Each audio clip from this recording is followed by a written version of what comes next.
Let us look at question 3 now. So here is a solution that I actually got in Lab 5 report. So what is wrong with it? Now notice that here individual cluster and coefficients are printed instead of the average cluster and coefficient. So why did it happen? So this is because the students did not think of the grammar when they read the question. So notice the singular, the cluster and coefficient of an Erdős-Renyi and probability is expected to be. So it's not the cluster and coefficients as in plural are expected to be. So it's just one cluster and coefficient. So which means that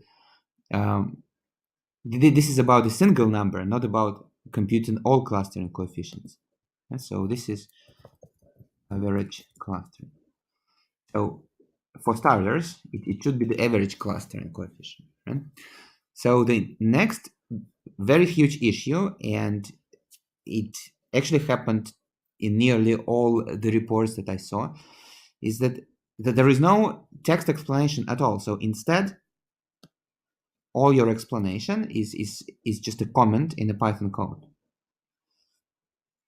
Okay, so you should insert a markdown cell. So you change code to markdown and move it here. So as n gets larger, again formatting please, the cluster and coefficient gets smaller, closer to fixed p. Well, the third issue is that this explanation is not really an explanation, it is an observation. So I'm looking for a more rigorous proof of the fact that the average cluster and coefficient, so the expected cluster and coefficient of an Erdős-Renyi random graph is p, right? So, and this is not rocket science. So if you spend a few minutes, I think you could have figured it out, right? So this is not really an explanation. So the correct explanation is that the cluster and coefficient of a vertex is what is the so the clustering coefficient of a vertex is the conditional probability that two its neighbors chosen at random are connected by an edge, given that both of them are connected to the given vertex.